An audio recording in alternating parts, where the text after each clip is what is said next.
You know, Shenseea, good to meet you again. Yes. But you see, if I draw for the pad, it's not for football, it's not for Sky Sports. I draw for the pads because it's too much figures. Yeah. 2.1 million Instagram followers. Yes. You didn't know that already. Almost clocking to 2.2. 800,000 followers on YouTube. Yes. Say more figures, yeah. 250 million streams. Yeah. And it's probably gone beyond the 250. Yeah. So I had to bring the iPad because I can't remember these things. You know what I mean? And you're streaming just as much as probably Coffee, Spice, Cartel, you name them in the business. Yep. How the hell do you do that? Well, with my team's help Yeah. and my Shenyeng's.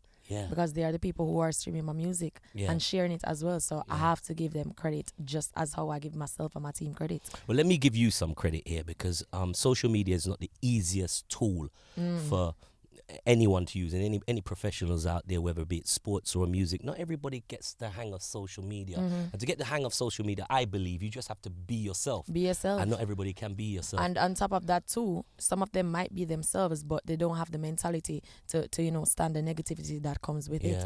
And that's very, very important. You have to have a strong mentality because I'm telling you, certain things really can get to you. Yeah. At some point, do you get to a point where you just want to press reply to messages that you see on social media? Actually, when I get them even in my DM, I just reply with love, to be honest. Especially when I get, some really crazy DMs, negative, I just reply with a lot of hearts and stuff like that. Yeah. Well, one of the things I noticed on your social media, which probably is how you evade the hate, and you would get it anyway. Successful people get that. You just pull face. I actually don't take it seriously. That's the thing. I can't take social media seriously because I've never, as much as you see so much hate towards me on social media, I've never gotten that in real life. Yeah. So how can I even take it serious? And then sometimes, as I told you before, when I reply to some negative comments in my DM, they're like, "Oh, at least you answer, I'm a fan." Yeah. That is crazy. Well, people use it to flex their muscle and actually get at you. But like your first single, first breakout single, 2016, Ludi, that came with a lot of love. And a lot of hate. Yeah. I mean, for a first song, for a first breakout, I can't remember in my time doing dance what any artist get so much love and so much hate with one record. It's blessings, man. It's the blessings, I'm telling you. But you understand what I'm saying? Even I never realized it until I looked back and thought, I feel like for me, it's just something that works for my career because even up until now, it's the same thing. It's like a 50-50 balance. 50% hate me and 50% love me. It's just that. What with your first introduction? Yeah, but still, because even when Ludi came out, a lot of people were like beating me, and they didn't know me. But then they're like, who is this girl singing this song with the teacher? I got to take a swing, What? I went to take a swing. Why? I'll give you two reasons why I didn't take. First reason I didn't take a swing. Because you was one of the first artists that had a breakout single, and you were sending drops. Yeah. And I was like, my God, she sent me a drop. And I don't even know the girl. Nah, and the second reason I that's didn't how take I a am. swing, I heard you were from Mandeville. And I was like, no, I can't meet her. I can't meet her. She's Yeah, from man. Good Mandeville. I do support the DJs too because they really play my songs and they're the key to giving my Shenyeng's my songs. You get me? So they have to play it. I have for to even say, them I have to hear definitely it. have to say that that's one thing you did do. You've been putting in a lot of work with the DJs, with the support of the DJs. Yeah. And is one of the reasons why I'm here now. I wouldn't miss a chance to speak to you because you reached out early to my team, so it was only right that I reached out early to your team. Yeah. So anything you even want, if you want an updated track with a dub or whatever, you can just tell me and I will just sort it out for you. Did you hear that? Yeah, All right, for good. sure. All right, let's talk about what's going on now. So much good things happened. Bless dropped Summer 2019. Yourself and Tiger. That was a whole different ball game because it pitched you in a international market too. Very international market, which a lot of people would have questioned. Even myself, what has she got it to be that international artist? Well, to be honest, I was getting a little bit of recognition from even before that track. But when I signed to Interscope now, it's like everybody, when we put out the Bless track, a lot more international acts started reaching out to me through DM. Yeah. So when we got that track, we cut the track, and then it's like we said that we felt that it needed a feature on it. So we sent it around and Tiger replied and he loved it. He did his verse and then we just shot the video and in one day. Right away. In one day. Right So away. he flew from Dubai the same day and come shoot his part of the video and then he left the same night. I know you was getting a lot of conversations with labels and such, but I think at the time when the first wave of conversation was happening, because you was in London, I think the first time you come to my studio, you were also speaking to a lot of people wanting to speak to you. I don't know if you feel the same like me. A lot of labels where they are, let's put Instascope to one side, haven't truly grasped new wave dancehall. Yeah, because honestly, being the fact that I'm so rooted in the industry and with my culture, it's even easier to even teach the people on the label to introduce a certain different vibe to them, everything. So I feel like I'm doing well when it comes down to representing dancehall on an international scale. Definitely. Getting them to know more because, you know, dancehall to me is getting bigger now, dancehall and Afrobeats. And some people are even modifying our beats and putting rap or pop or whatever on it. So I don't mind them even using dancehall beats, but as long as they know it's dancehall and it's going out there and it's spreading across the world, I'm completely fine. So you dropped a single a little while ago. The video dropped about a month ago. Crazy, racking 2 million views already. How do you go into the ivory towers of Interscope and say, yo, right now, just foreplay me, I deal with it? You know, honestly, I've been fighting with that song from last year, from ever since it dropped, because it hasn't made its way to Apple Music yet. So I'm telling the label, like, listen, I've released a couple songs, because, you know, in dancehall, we'll have to keep the consistency you and drop have to keep songs. the pop bubbling. Yeah. So I've released Trick or Treat, I've released Limited Edition, but for foreplay, I see the potential in that song even when I just started writing it. From I came with the idea in my head, I told my team that, listen, this song is going to be big. So I push out full force even to the label that, listen, I know we have focus on, you know, the album and other collaborations and international acts, but foreplay, we have to go run with it too. So when when the numbers rack up like how they do and the videos is creating waves out there, surely there should be nobody in any position to say, we ain't going with this song. Yeah. You made their minds up for them. Right? Yeah. But really and truly, the people, the reaction that came from it as well, you know, in the comments, and people were sharing it like crazy, because what happened, you know, I had to pull down the original video. Okay. Yeah, so that was like an obstacle, because when we put out the first video, you know, some people were talking about copyright something or whatever, because the videographer, the editor, actually put in some other artist's work in it, and they didn't even pay for some other stuff that I don't know about. Yeah. So we ended up infringements. We ended up had to pull down the first video, because the video actually went 1 million a week. Wow. Yeah, so we had to pull it down, and I said that I was not giving up on that track. So we're gonna re-edit it and put it out again. And that you did. And that I did, because I really, really love that song, and I have, you know, a great vision for it. So I really wanted to go far. And are you surprised at how fast? I mean, nothing surprises me with videos anymore. Where videos go and when they trend and who picks it up. But were you surprised at how fast the views move with videos when they connect a small piece with the audience? Don't you like, wow? Actually, the only time I've ever felt like that, not even with foreplay, but with Limited Edition. Yeah. When that video dropped, it has been trending ever since. Yeah. You know, number 2 trending. It hasn't reached number 1 yet, but it has always been in the top 10 from ever since it was released. So that was the video I said, like, okay. And it went 1 million views really, really quick too. It's Ramesh's juggling, as a matter of fact. Crazy. I mean, I like Limited Edition and I like Trick or Treat. I mean, Yeah. Trick or Treat has got a bounce for any dancehall DJ, any dancehall shows. Yeah, I've been hearing good comebacks. Yeah, especially, you know, as I said, dancehall cemented DJs, they'll go hard on that. You're in the midst of those two rhythms right there, and they're both dancehall jugglings. You're still happy to put yourself in that Yes, lane. of course. I'm not gonna ever get out of it, to be honest. Regardless of what I'm doing internationally, I still wanna keep my roots. So I am gonna be featured on jugglings. And Shenyeng anthem. Now, that song there. That song that give me my originals. It give breakthrough. you, but it give me a problem with my the man I check every Friday night to fry up my little Chinese food, Mr. Chang's. I Shenyeng. play the song to him, and he said, boy, I don't like her accent, Aye. She don't find it yet.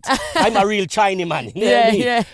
But put joke aside, did that song cross over in Yes. Asia? Did people Asia.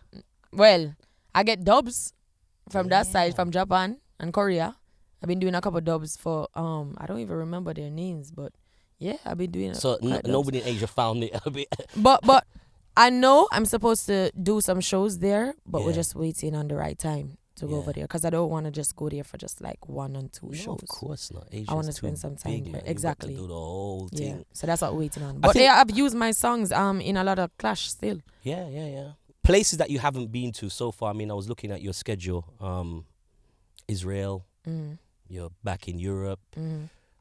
Tearing through States, Bronx, and all these spots. You've been these spots before, so you're almost doing it again. But now you're, I would say, probably your second invasion on the world. This is Shenseea now. Yeah, ever since Bless came out, so it's a different, it's a different feeling, because it's not just strictly rooted dancehall right now. We're trying to cross over with it, so we actually pull different crowds, like the urban crowd and the commercial people out to all of the shows. How you find the new crowd, because you have your Shenyengs, them, and they're yours.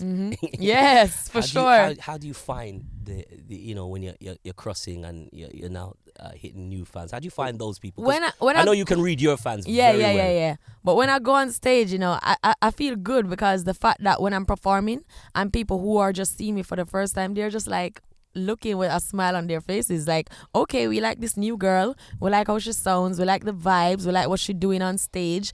And I've been doing a couple shows that Interscope put me on to, and it's the same vibe every single time. So I know that when the right time comes and I get big as I want to become, then trust me, them can't go on up on that stage there. Because we all go mix up the dancehall with the commercial, act. So trust me, it's gonna be a vibe. You're definitely, as I said, you're biting into new crowds. I saw you last year. I got to see you Best of the Best. And you're turning up at Best of the Best. You have arrived. I see you're back on there again. Yes. A lot of ladies. Women empowerment in the place. How is it like with the females out there? Because the dancehall has always been a male-dominated industry. And so they say. Probably it will still be back in male-dominated. I don't know. Well, to me, I've always said male-dominated or not, I'm still going to be here doing my thing. So it's either you're going to accept me or not. But whether or not you support my music, I'm going to be still doing music. There's no doubt about that. We have to accept. They have to accept. But I mean, so many ladies in the game right now. Spice, Coffee, yourself, Jada, all doing great things. Probably 5 years ago, you wouldn't have. No, that's true. Because... Spice has been holding it for quite some time, and Lady Saw did too. Oh yeah. Until she left and Spice was there, and then I come along, and then Coffee's coming here, she's doing her thing. So I feel like more females are breaking out. Even when I go on Instagram, I see a lot of female artists now, female DJs. Yeah. So I have to big them up. There is a small discussion about profanity in dancehall, and when the guys do it, it's no problem. Nobody has a problem with it. I feel you. When the girls do it, everybody seems to have a problem with it. Why me still? And your name get called up in the first. Because when foreplay drop, your name get called up first. It was like a lot of people had a problem with the song. Yeah, but honestly, Dovey Magnum likewise. Yeah. She's definitely one for the books too. But she's raw. But on the subject of profanity, do you think you can ride the wave with it? Could you ride the wave without it? I feel like it depends on how you handle it, because you have to know where and when to use it. So you can't just go on a specific stage and use it, even though you know that little kids are there, or certain people like politicians or whatever. You just have to know when and where and so the you're time. editing all the time in your brain. Yeah. And as for dancehall, some of us have 2 versions of our songs. Likewise me. For almost every raw song that I've done, there's a clean version. And having raw songs, just, I mean, artists, it's your right as an artist to say what you like, when you like, how you like. How do you think that impacts on the younger crowd. I mean, not saying that I've not watched you on these school tours, and these kids are going. Yeah. Yeah, but what did I Losing do? their mind. When you see even that video, you notice I only perform the songs that, you know, they can sing back. Yeah. So that's a perfect example for when I say you have to know when, where, and the time to use what and to sing what. So like even one of my raunchiest songs, like Pon Me, I wouldn't sing that at the school, but I have other content that I can sing as well, because I try to do different forms of music, different topics, and especially Trending Girl is a very, you know, uplifting song. Big song. Independence, talking about independence, you know, being a woman, having your own. So that's one of the favorites too. So basically, you can have a dual approach to live shows now. I mean, you're thinking about it harder than you sound like you're really thinking about it. But having a dual approach to like doing shows to a crossover market, international market, who may not wanna, you're putting a lot of thought into that, or is it just whatever? No, it's never whatever. It's never whatever. Because you know, as So I I said, the think male a lot- artists will do it, and it's whatever. No, I think a lot. Alright, say for instance, now this new song that we have gonna be released tomorrow. I don't know why. It's a very popular song. It has crossover as well. So Have I heard it? I don't know. How come I haven't heard it? We're gonna release it tomorrow night, as a matter of fact. Yeah, with Swaley and Young Thug. I need it tonight. Then. Yeah, I yeah, need it yeah, now. yeah. So What is? it's practically a sing over. Yeah. So even when I go on stages like that, it's gonna be familiar with people who don't even know me. Right. You get me? So contents like that, I make sure still to have. I can even go on a stage and remix a Bob Marley song. That's how I do my work. I still try to get the audience engaged wherever I go. So it's not ever whatever. Yeah. Speaking of Bob Marley, last time you come to the UK and we spoke, you had a one drop song. I was like, yo, Shenseea, I love that song there, you know, because obviously we bounce everything, but yeah. I didn't know your vocals was so tight. Yeah. Like the I girl have a singing voice. I know, but obviously we read about it. I mean, we heard some lines, and you the voice is very, you know. Nah, I have a singing voice. Singing voice. Yeah. So I just don't showcase it much because I don't want to give everybody, you know, Shenseea one time. So when are you gonna showcase this? The girl's got a singing voice. After the rap. After the rap. Yeah, because you're doing rap too. Okay. Yep. So rap, DJ, singing. Mandarin, Chinese. Spoil up my food Easy bar now, Friday. You know what I mean? Okay, so it's something you're coming to. So pushing forward, moving forward. So rap, you're coming all guns blazing. Yep. With the music. I mean, where is it in terms of finished work, body of work, album, EP? What's the plans? We have done an EP, you know, but it's reggae and we're not gonna release it yet. It's because, reggae? Yeah, we have a full reggae EP. Mm-hmm. But we're not gonna release it because it was supposed to be released from even last year. But because, you know, we got signed with the label and then we pushed out Blessed, we couldn't just go back to reggae. So we just gotta hold on for a bit because we're working on the album now, which is probably gonna be released about June, July thereabout. So we're more focused on that and connecting up the collaboration. So a summer release is on the cards. Yeah. And where does that leave your Shenyengs? Well, them just have got travel with the movement, you know, because we're taking things a bit slower this year, but still effective. Yeah. Get me? So I'm still going to be doing my jugglings, but when it comes on to the international markets, I'm putting out those type of songs. We're not just going to be dropping. Yeah, we're not going to flood the market. Ease we're going to up put the little bit focus and on, just drop them, fire them out till they go. We want when I go on stage, everybody knows everything because we've given them time to learn. So the power of the label, we're in Interscope's building. Nice place, nice building. Yeah. From the old building where they were down the road down West You London. know. No, me just I say, one nice building. With the power of the label behind you, I mean, obviously you're core and you're rooted. What's your expectation from them? Well, actually, they have already exceeded my expectations. Oh wow. Because, you know, sometimes I will talk to other artists that I know are signed and they're crying. Yeah, they're bawling. Exactly. One bag of bawling. Exactly. With my label, it's not so. And I just met with the UK team and they have been doing their work. Because every time I go on Instagram, I see sometimes people snapping me in the UK saying, "Oh, we hear your song on the radio." So that means that they are actually putting in the work, getting my songs on airplay and all that. So I have no complaints where the label is concerned. They have been doing their work, and from the work ethic is there and the attitude is there, I have no problem. Definitely. What's their expectation of you?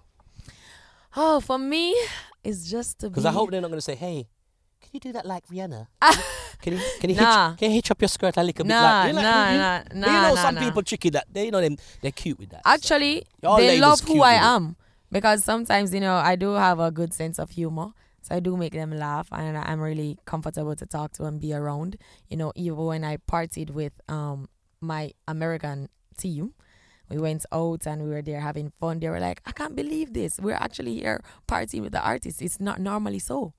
Crazy. So they don't try to force Big me up anything. Rob Pascal. I'm not knocking your building. It's lovely. So wrapping up now. UK performing. We want to see more of you. You will. And I know you want to see more of the UK because it's a very unique situation for Caribbean artists. It means a lot to And we do have a lot of Caribbean people here. Yeah, too, we have a lot of especially Caribbean. Jamaicans. Caribbean Windrush generation, and they're rooting for Caribbean people out here, And people like you too, you're doing well with spreading the love. That's all we're here to do, man. So we have a big you up, man. I think the continuation of keeping this culture going, because we've influenced everybody and everything in this country, from Prime Minister to dog. We have influenced everybody. No, I'm just saying. So we have to continue to influence as much as we can. Yeah. So we need to see more of you in the UK. That's all I'm. Yeah. I'm a little Well. piece of the action. We just spoke to the president. I think it was, and he said, "Yeah." Was he the one that just made me the coffee? No. We should come back. Who We met should me the come back a coffee? couple And the president times. met me the coffee. I wasn't the president. Because I said 2 sugars, We can't bother with you, You really gonna put up this? Yeah, the president. That was the president, wasn't it? Nah, he's probably the manager. He left before. Yeah. Before I came. Yeah. Kid. So we've actually just said to each other that I'll be coming back to check in Definitely. 1 and 2 times a couple of weeks in weeks time. So yeah, I'm gonna be here. Most definitely. Well, we're looking forward to you. Thank you again. I can thank you again. You were the second actor. Bless the bass. Yes. So it's only right that we can But bless thank you your for bass. having me. Most definitely. In town, Shenseea. Thank you, Shenseea. Shenseea. Hear that.